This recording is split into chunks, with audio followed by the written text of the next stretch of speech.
I actually have something to say today. So, Luca Nation, welcome back to another episode of Lucas, Tigers, and Bronze Oh My. I could tell we're recording this in the evening. It's probably 10:30 Eastern time. So you're listening to this. You probably listen to this on Wednesday. We wanted to do a bit of a soft launch with our NFTs, guys. So today's been an awesome day, a memorable day, one that we're going to remember for a long time. And we're not going to beat your heads over with this. We just went live talking about this project, how excited we are.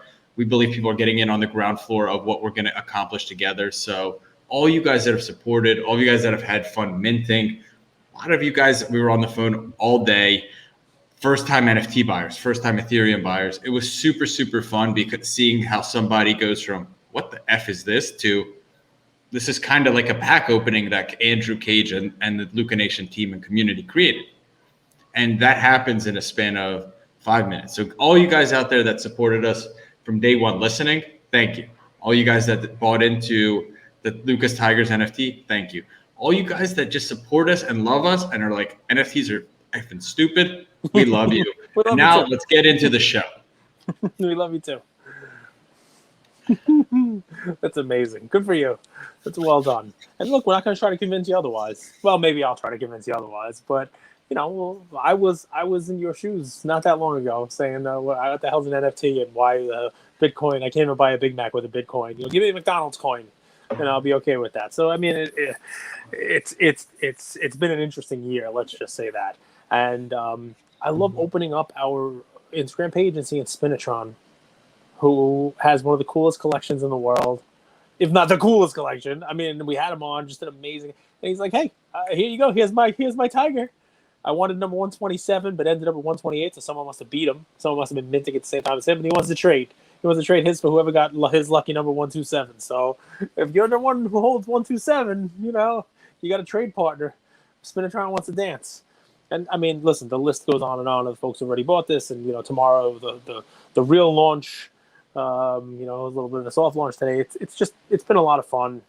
My daughter thanks everybody who bought this. My daughter's the artist on all this stuff, and she's getting, you know, compliments upon compliments. She's not used to it because normally I don't give her any compliments. Yes, she's getting, you know, but all the artwork. He literally spoils his kids.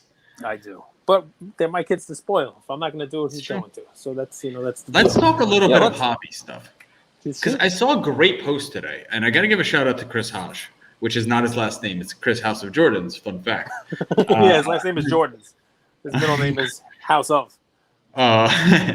He posted something. It was really interesting, Cage. So he did a breakdown. Called it the Hobby Bermuda Triangle. I don't know if you saw this post. So it talks about how in October, November, there's this kind of lag in the market, a little bit of a down period followed by a tremendous upswing. And here's the summation in aggregate, right? So there's run-ups in the summer, specifically August, because people are excited for season, right? Football, NBA.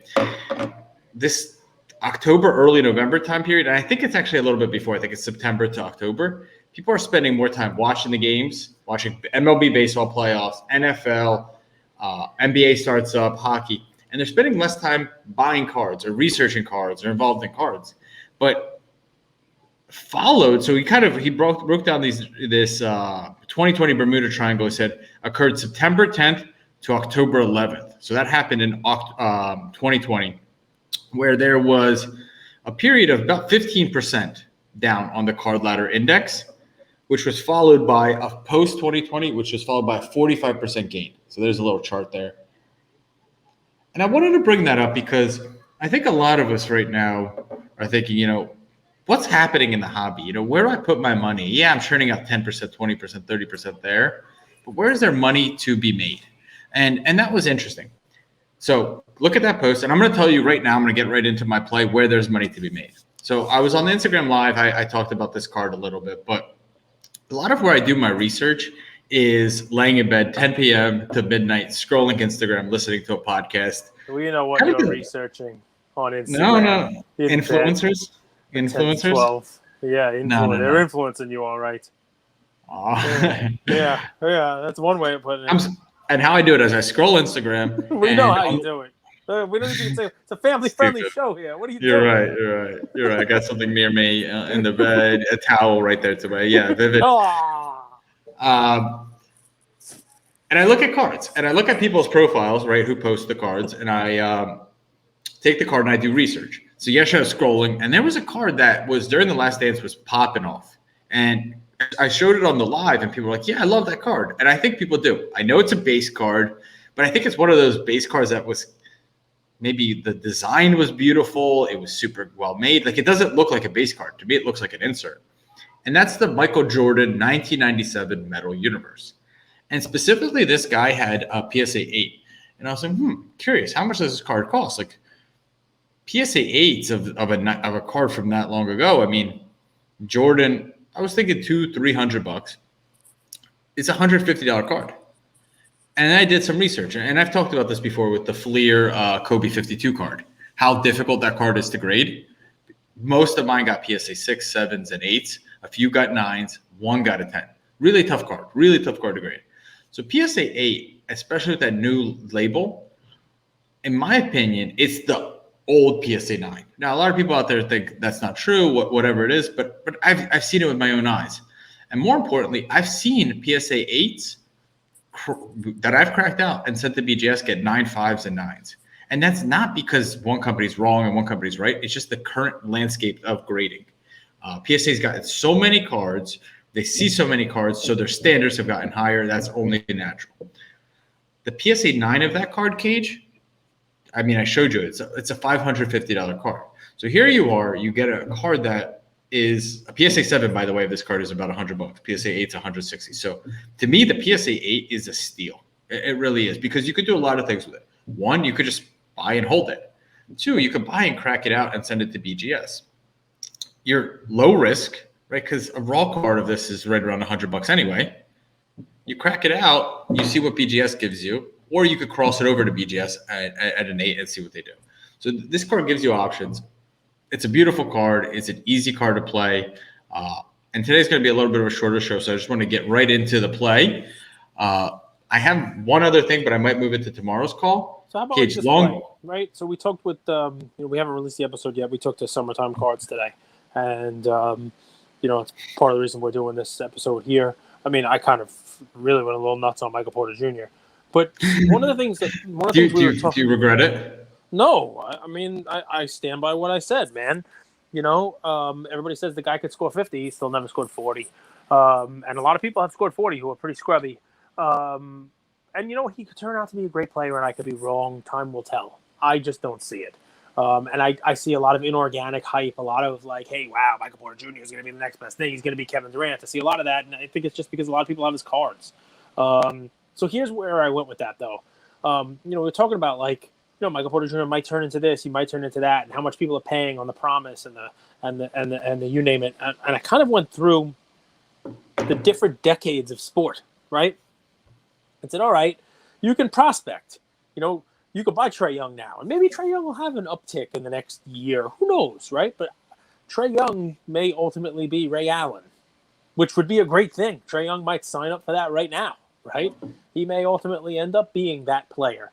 And nobody cares about Ray Allen, and ultimately no one will care about Trae Young. So it got me thinking, right? We were talking about this. The GOATs, the Bradys, right? And I've missed out on Brady's cards because I'm dumb, and I remember I should have bought it for this, but I didn't. And then I had another entry point, and I'm like, I'm not paying $10,000 for the SP Authentic PSA 10. I could have bought as many of them as I wanted to for $4,000. I'm not paying 10. Well, don't I feel like an idiot for not buying it for 10, just because I couldn't buy it for 4, right? But layer deeper. The Bradys, the LeBrons, the Michael Jordans, the Mickey Mantles, the Honus Wagners. Those are the cards that if you were going to start a museum, you'd put them in. And that's the way I've started to think about cards, especially in the ups and the downs and the grading companies opens and closed and everybody chasing the quick turnaround buck. I'm going to say, all right, you know what? You can still do that. That's a lot of fun. There's a lot of people who enjoy doing that. And I want to chase those big returns also. But a piece of what I want to have, I want to put in those ones that when I collected in the 80s, right, people were going after crazy people. For a while there, it was Jerome Walton who won Rookie of the Year. It was Greg Jeffries. It was Kevin Moss. It was Mike Greenwell. And it was, Fred McGriff. Dave Stewart was a great pitcher who won 20 games of multiple years in a row. And all these guys, and no one listening to this has ever heard of half those guys, right? Even though that was what we were chasing. But in the 80s, you know who else people were collecting? Mickey Mantle, right? And yeah, 100%. There were vintage people who wanted a Mickey Mantle card. I knew about Mickey Mantle's 52 tops in the 80s when I was a kid. That was like, it wasn't something that I was going to go after because I couldn't, right? And then in the 90s, people went after Shaq. And they went after Alonzo Mourning in basketball, and people wanted Chris Webber cards, and those were, oh wow, this is just great stuff. And then it was 2000. Let's get the Carmelo Anthony cards, and who else? Who's great in baseball now? Yeah, let's get this guy's cards.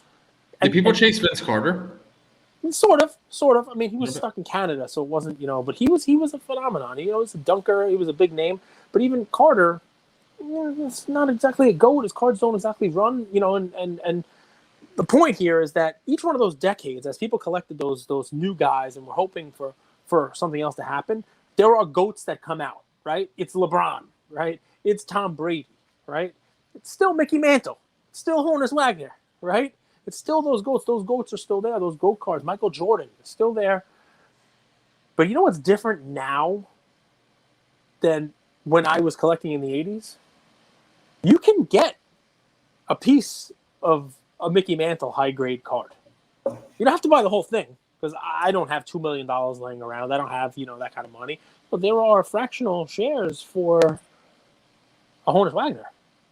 Rally's got a Honus Wagner card. So my thought on this, and with fractional, and I know we're not doing the fractional report, but it's just the way I was thinking today, is that you can go after your next guy. Right? And, if it's Michael Porter Jr. and you want to put that $100 into a Michael Porter Jr. Prism PSA 10 because you think that's beaten up, great. Right? But why don't you just take $100 and buy shares of Mickey Mantle? Right? It's not going to double or triple because Mantle's not going to come out there and become the number one option on his team and outplay Joker and Murray and become this huge thing. And now that $100 is $300. But that Mantle is probably going to go from a $100 investment to $120. And maybe it'll be 200 in 5 years. And that way, if Michael Porter Jr. turns into the joke that I think he is, Michael Porter Joker, right, instead of Michael Porter Jesus, and that $100 investment becomes a $20 investment, guess what you've done? You've balanced that out with one of these blue chips over on the other side that is gaining over time and allows you to gamble on your guy. I've used Michael Porter Jr. now. You guys know I love Devontae Graham. I don't really have much of his stuff left. It was more of like a quick flippy kind of play. Can I tell you what I'm hearing? Sure. It's your risk appetite. It's in a certain market. Start to look at what your risk appetite is. And we're so used to chasing 100, 200, 600% gains in like minutes. There's gains to be had that are really, really good gains right here in front of you with safer players, safer opportunities. Is that right? It's not as fun. And I wouldn't say do only that, right? Because then you're really being risk averse and then, you're going to be bored probably. But I would take a piece and put it in that because it'll allow you to balance off and offset the gambles that you take that will be higher risk, higher returns that don't pan out, right? It takes care of the bottom line of your investment. And that's kind of what I was thinking because, we were talking about the different generations, the different this, and this guy's going to pan out, and that guy's going to pan out. And it was funny listening to Summertime Cards advocate for Michael Porter Jr. and Trae Young, but also at the same time talk about how, NFTs from today are not going to be the ones where he's putting his money. It's an interesting thing, it definitely is. It's an interesting thing, right? He's a vintage guy when it comes to NFTs, but he's okay investing in Trae Young and you name it. So it just got the wheel spinning. You can do both, right? You can do all of the above. And it's kind of where I'm going with mine. Now, I don't own anything fractional presently, but I do own, a couple of GOAT cards myself, just outright. And those are going to be what I use to balance my portfolio and allow me to take more risks while those are growing more steadily. Make sense? Did you invest in a CryptoPunk on Rally? No, I did not. I don't own anything fractional. I don't. Not that I don't love it. I do. But as we do our fractional, reporting and stuff like that, I want to make sure that I can say that every single time. that, when I give a recommendation, when I say something's priced high, when I say something's priced low, or I see something's an opportunity, it's not because I own it. And everyone can, be comfortable knowing full out that, from now until we're done talking about fractional, 100 years from now, and I'm not able to talk at all anymore, I will not own fractional stuff. It's just clealer for me. You're not going to lift to 150? You're not going to lift to 150? I know. Listen, with this much soda, I might be what do they call it, petrified? I might be preserved. Over here with all the preservatives I take in. But no, I mean, listen, the CryptoPunk is a cool idea to be fractionalized. It really is, just because, a couple months ago, it was something that you could have bought. And now very few people have the ability to buy one of those outright. $300,000 or whatever it is. The whole fractional world is interesting, guys. I'll tell you something to think about, and we'll cap with this, because it's not Rally, Collectible, or Otis. Those are not the only fractional companies, right? Dibs is another one, and we'll talk to you guys about that. That's going to be exciting, because I want to get to know that platform and them a lot better. But that's going to happen everywhere, right? And it brings me back to, it's something I was listening to a Mark Cuban episode yesterday with Bankless, and I'll talk about that tomorrow, because he brings up a lot of interesting parallels between sports cards. But it's also something Lior said. It's that those very scarce investments appreciate way more than the lower end ones. Yep. And it's a paradigm shift, right? Like you would expect lower price, more reward, higher price, less reward, but also less risk. It's counterintuitive. It's something we're learning, and it's worth taking a look at. So Jordan Fleer, Jordan Metal Universe, I think it's made by Fleer, 1997. Fractionalized. Go look at some Honus Wagners or try to grab Mikens. some blue chips. Grab your blue chips. That's it. I mean, balance off your risks with some blue chips. And if you really want to go high blue chip scarcity, like we were talking about, you can buy a piece of it. You buy a fraction of it. You don't have to buy the whole thing, because if it's something you have to only buy a fraction of, chances are it's something that is going to hold its value over time and maybe even grow because there's not enough of them out there. Then one last thing. Sure. LucasTigers.com. Check it out, guys. Yes, sir. Check it out.